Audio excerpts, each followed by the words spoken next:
And now to some of the day's other non-election news. The man accused of sending pipe bombs to prominent Democrats and critics of President Trump appeared in federal court in New York today.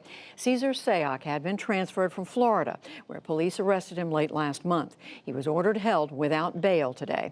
Sayoc faces 48 years in prison if he's convicted on 5 federal charges.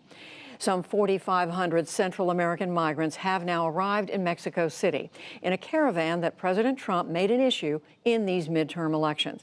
They are camping and resting up, they say, at a sports stadium that organizers say the group are going to stay in Mexico City for a few days before deciding where to go next. From Mexico City, the closest U.S. border crossing is at McAllen, Texas. That is more than 600 miles away. In northern Iraq, United Nations investigators report that they have found more than 200 mass graves left by Islamic State extremists. The graves are believed to contain 6,000 to 12,000 bodies.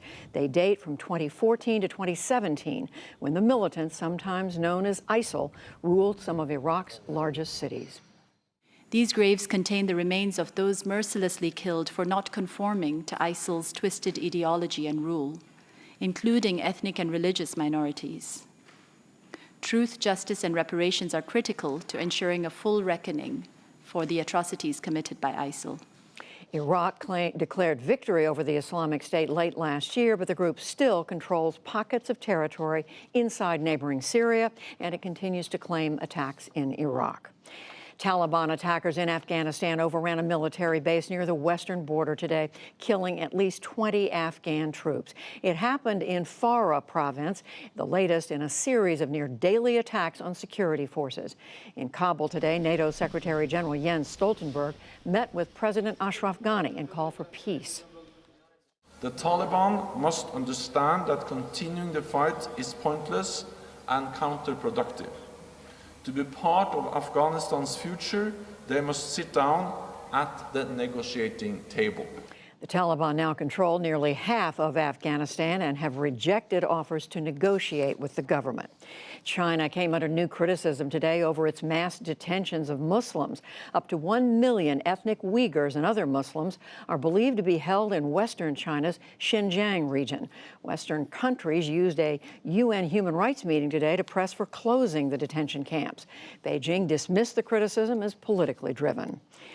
There is also word that China granted 18 trademarks to companies linked to the Trump family since September. Most of those went to Ivanka Trump's brand and covered everything from shoes to jewelry and even voting machines. China's granting of trademarks to Trump-connected businesses have repeatedly raised concerns about presidential conflicts of interest. On Wall Street, the market moved higher as industrial and tech stocks rallied. The Dow Jones Industrial Average gained 173 points to close at 25,635. The Nasdaq rose 47, and the S&P 500 added 17. And NASA has racked up another first. The Parker Solar Probe flew within 15 million miles of the sun last night.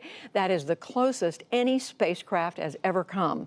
As seen in this animation, it made the flyby at more than 200,000 miles an hour. The probe will make 23 even closer approaches over the next 7 years, and we assume it's going to hold up.